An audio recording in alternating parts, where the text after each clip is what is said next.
Welcome to another edition of Sports Weekly Roundup. We have a great show for you today.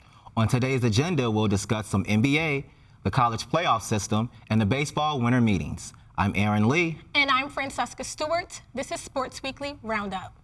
After 5 seasons and posting a 31-45-1 record, Jeff Fisher was fired last week as Rams head coach. With a lousy 4-9 record this season and star running back Todd Gurley expressing his displeasure with the offense, GM Les Snead felt it was time for change. Last Thursday, the Rams faced the Seahawks, who were looking to clinch the NFC West title.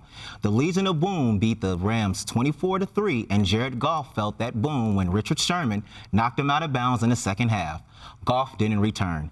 Interim coach John Fossil was looking for some positives as the team is searching for a new head coach and a new direction. We're at the quarter mark of the NBA season. The Warriors rule the West. The Cavs remain the beast in the East. But right now, Mr. Triple-Double, Russell Westbrook, is the story to keep up with, averaging a triple-double and tying Michael Jordan's 7 consecutive triple-double streak, making him a top MVP candidate. He says his focus is a championship, not the numbers. Nonetheless, the Westbrook Show is a must-watch. Stick around, we'll be previewing NBA Christmas Day games. He's back. Not his airness, Michael Jordan, but golf's most exciting attraction, Tiger Woods. Recently, Woods returned to competitive golf at his own Hero World Challenge. After leading the field with 24 birdies and a change in his golf swing, critics are optimistic that he still has the talent to win if he stays healthy. Woods finished 15 out of 17 participants and recorded his worst final round shooting a 76. However, at age 40, Tiger's back, his back looks good, and golf pros are thrilled to have him back in the field again. What was supposed to be a Cinderella story became a tragedy that stunned Brazil and the entire soccer world. Chapecoense was headed to the biggest match in their club's history when their chartered plane crashed with 81 people aboard, leaving 6 survivors. Defenders Alan Ruschel and Helio Neto, along with goalkeeper Jackson Foman, were among those that survived. The soccer club brought happiness to their devoted hometown fan base, who is now left devastated. Their finals opponent requested that the trophy be awarded to the team to pay homage to the victims. Coming up next is our new segment called Out of Line. And you don't want to miss our special holiday player profile segments. We'll be right back. Okay, so our new segment is Out of Line, and our first topic is going to be LeBron James and the Cleveland Cavaliers and the water bottle challenge that they put on during their blowout win against the New York Knicks a couple weeks ago. And LeBron James is trying to do that water bottle challenge where he has it land and stand up. That's what it's been reduced to. Unsuccessfully, I might add. Well, so, Aaron, do you think the Cavs and LeBron and everybody else, do you think they were out of line doing this on the sidelines? Of course they were out of line. Look, they're at historical Madison Square Garden in front of thousands of stars that night, and they're still playing an NBA game, but yet they're over there flipping a water bottle. If I'm a Knicks fan or a player, I feel I'm outraged right now just because we're still playing the game. LeBron gets all this attention anyway, and instead of you focusing on the court, they're over there on the bench creating commotion, and Kyrie actually does it, and they're cheering, LeBron sliding across the floor. They were out of line. It was ridiculous. I don't think so. I think it was entertaining. Actually, the only entertaining thing going on inside of that building. The game was over like the beginning of the third quarter. Nothing interesting was going on. That was the most excitement, the whole game, actually. So I don't have a problem with it. I actually thought it was quite cool. I actually tried to do it myself at home, but I'm not as good as Kyrie, actually. So disrespectful. All right, let's move on to Cam Newton. A couple weeks ago at his press conference, he's known for wearing questionable outfits, and he had a questionable outfit on at the press conference. Let's take a look at it. What do you think? I think it's completely out of line. Like, what does he have on? Is that his grandmother's sweater? Like, oh my God, like it's awful. Like he's like the Russell Westbrook of the NFL. Like this outfit is terrible. Like who's his stylist? It's not even coordinated well if you're going to dress like that. Like it's terrible. It's a little suspect. I would say he has the ripped jeans on. You know, he's showing some thigh. It's too many patterns. He has on like a plaid shirt. He has the Ranger Row hat on. You know, I don't know if that is a shawl or what he was trying to do, but I hope someone in his inside circle told him to never wear that again. It's really not a good look on him. I don't care how much money you make. He That's can throw like away terrible. his grandmother's cardigan sweater, but it's really not a good look for him. Definitely not. All right. I can agree. As the holiday season is upon us, former Bear Matt Forte partnered with the Black McDonald's Operators Association and WGCI this past Thanksgiving. Even though Forte is a New York Jet, he knows the importance of giving back, and he said Chicago will always be home. Aaron has more. The South Side of Chicago experienced a day of giving right before the holiday. The Black McDonald's Operators Association, along with 107.5 WGCI, devoted their entire day to make sure families had a meal for Thanksgiving. The event was hosted at McDonald's on 83rd and Ashland. There was a line of people wrapped around a corner to receive a turkey and side items, which included macaroni and cheese, stuffing, and cranberry sauce. Some people were lined up as early as 2 a.m. Joyce Burns was a recipient of the items, and she said the community was very grateful for the Black McDonald's operators facilitating this event. I've been standing out here since about 6:15 a.m. and this is a great opportunity for me, and it helps the people in the community. Derek Taylor and other operators organized this annual event. Taylor said it's a way to help out the community for the holidays.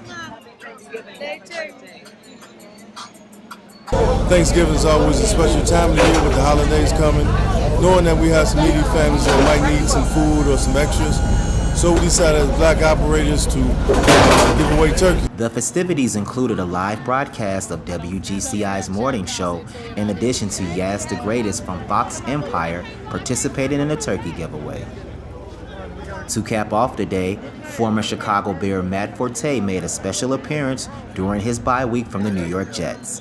Forte is appreciative that he's in a position to give back to a place he considers home.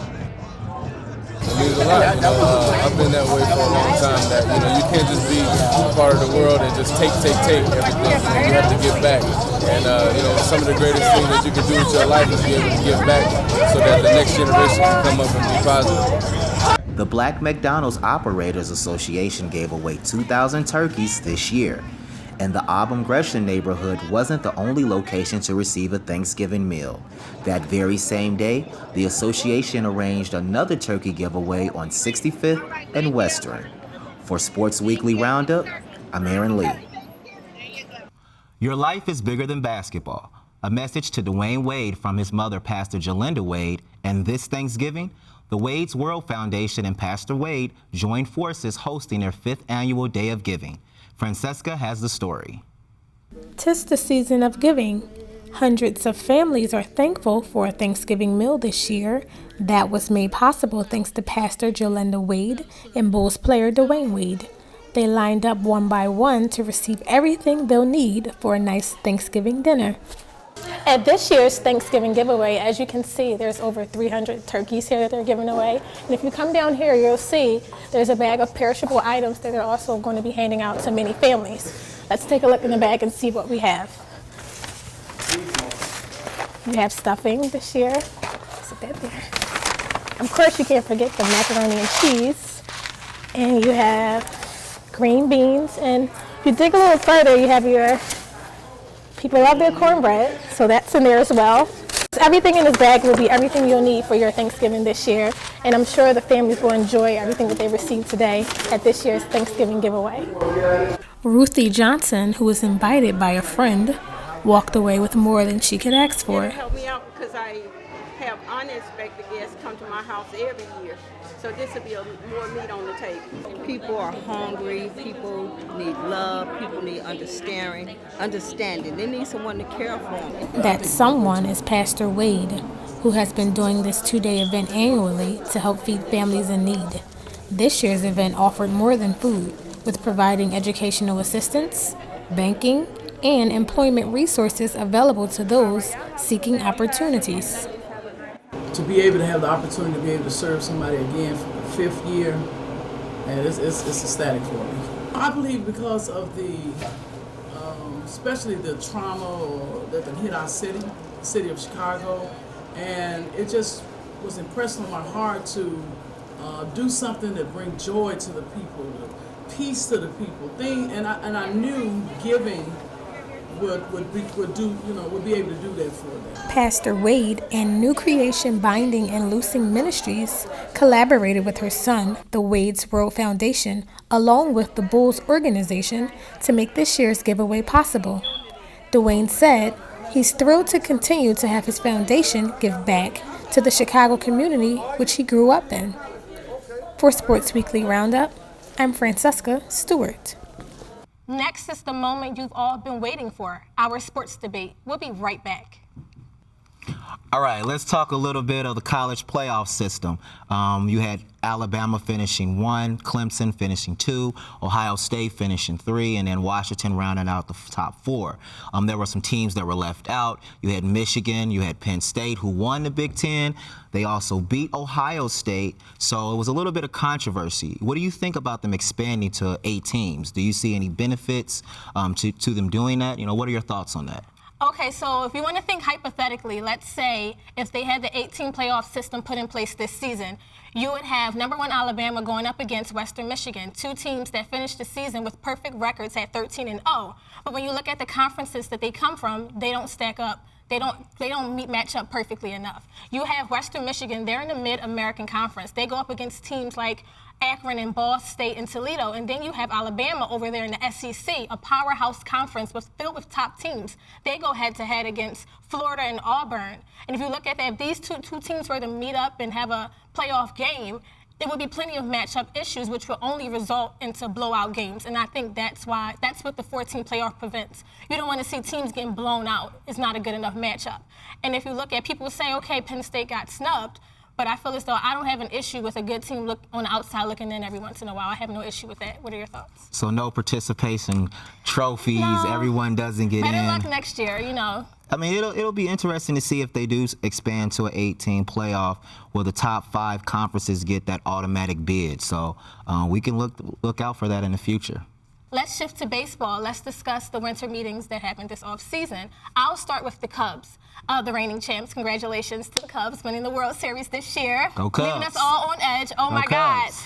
God. Well, the Cubs this offseason, they've made a lot of interesting moves.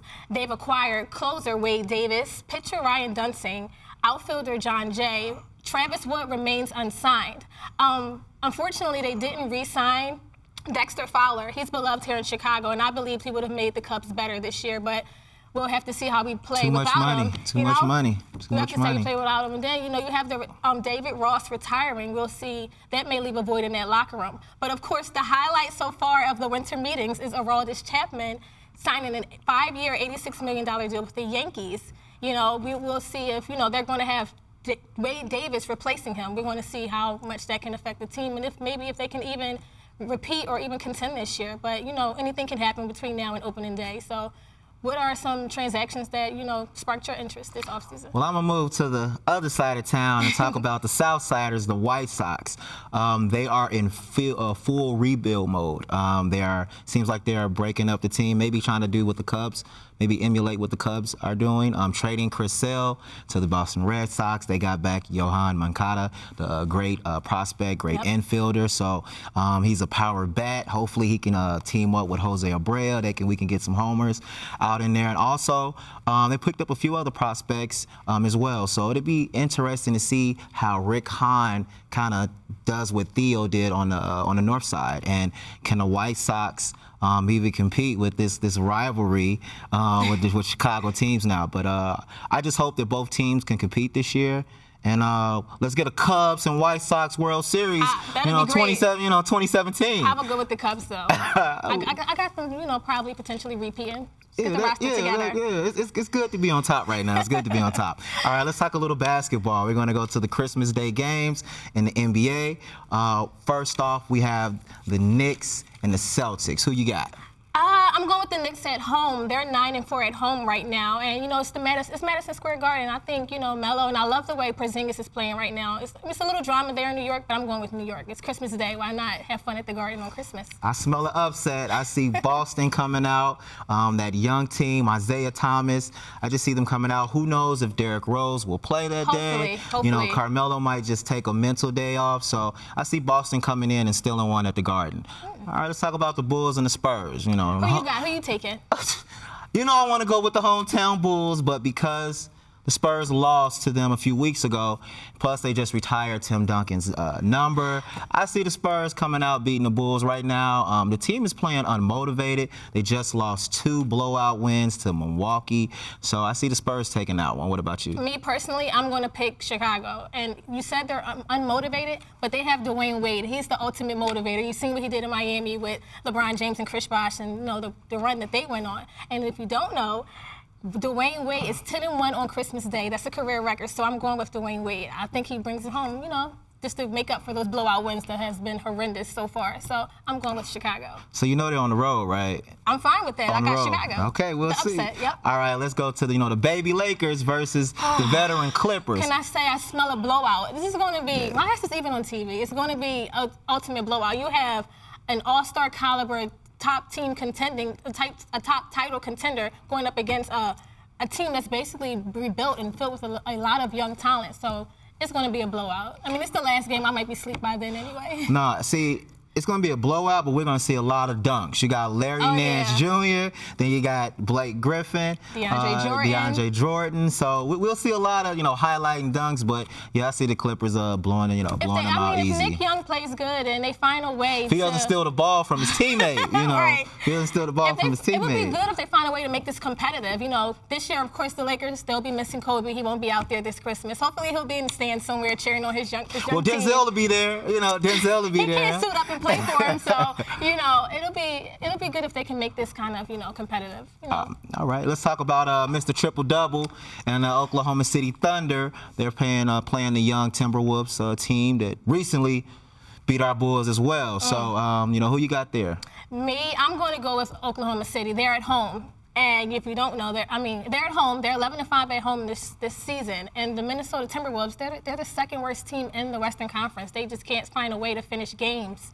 But I do like the way Karl Anthony Towns is playing. He's like a monster out there. He's a beast out there. But I don't think it will be enough in Oklahoma City, especially with the way that Russell Westbrook is playing. He's out there. He's definitely putting on a show this season, one worth watching. So. Yeah, I see the Thunder taking that game all the way. Russell's playing great right now. He's trying to restart that streak up of the triple doubles again. And also the Timberwolves can't close out games. Right. They're a young team. They have a lot of talent though. Yeah, so closing out games is a big thing.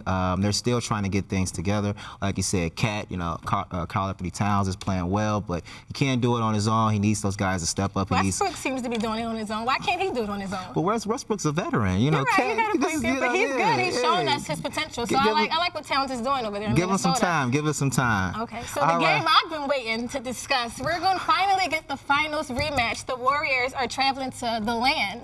Who do you got? The LAN.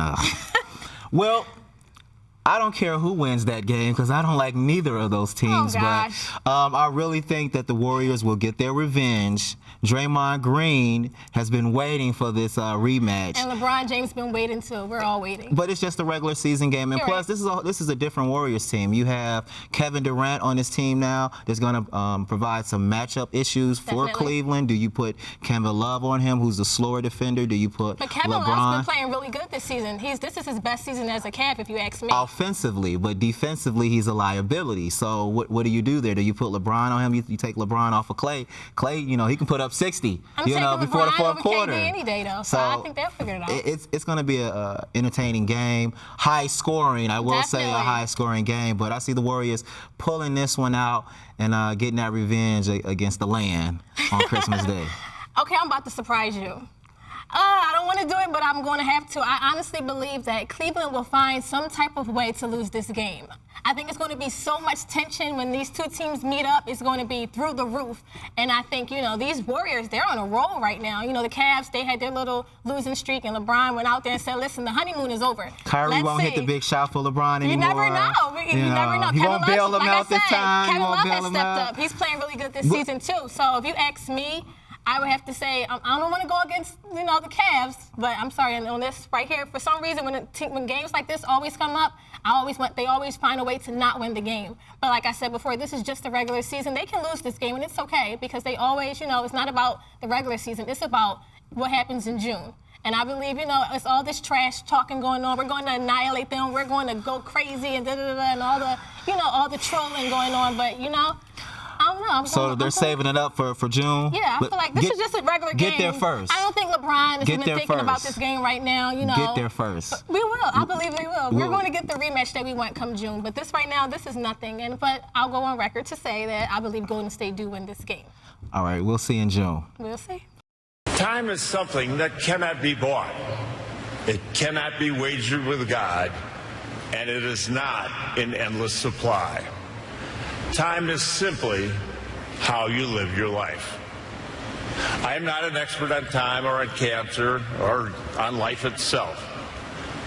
I'm a kid from the small Illinois town of Batavia who grew up on the Chicago Cubs and made sports his life's work. Although there's never been a day where it actually seemed like work. Craig Sager was known for colorful suits, a bubbly personality, and the face of NBA sideline reporting. He was beloved around the NBA and always asked the right question during his interviews. He will be remembered for his conversational yet entertaining interaction with players and coaches. I am stressing to you, you take this outfit home and you burn it. It's a nice suit you got on there. Easter passed though. Easter already went by. I got to honestly tell you, this is the first time I've enjoyed doing this ridiculous interview we're required to do. And it's because you're here and you're back with us. Welcome back, baby. Well, thank you very much. I lay in the hospital for months hoping to do this again. Now ask me a couple of inane questions. Just this past June, Sager worked his first NBA Finals. You go 30 plus years without getting a finals game. That don't make no sense. But I'm happy to see you, man. Much love and respect. He's a legend. A pioneer. A stylist. A comedian. And an innovator. But most important, he's an inspiration and he will be truly missed. So I will never give up. And I will never give in. Remembering Craig Sager. As a rising sports journalist and admiring his career, what he's meant to me is a definite inspiration. He's a legend. He's legendary. He did it his way. That's one of the things that I admire about him. And watching him over the years, interviewing top players and current players, he's just a part of the game, and the game will really miss him. Like I said, he's definitely an inspiration to myself, and I can hope to have a third of his career, and I know he'll be truly missed around the league. Yeah, definitely, absolutely. Me personally, he'll always be remembered to me as the man with the colorful suits, along with that colorful spirit. He has such an impact on me and my journey that I'm about to embark on into this sports industry. One thing that I'll take away from his career that I'll use in my career is he had such a great, how can I put it, like, his individuality just spoke volumes. No, there will never be another Craig Sager, and that's something I want to adopt personally as far as when I go on to enter the sports industry as well. He was just great energy, great passion, pride. He seemed to have such great relationships with players. He seemed to just brighten everyone's day, and his strength was just so remarkable. Battling, the cancer that he ultimately, was fatal to him. But it was just, he was such a great person. I'm sure he inspired many people just like me and you. So.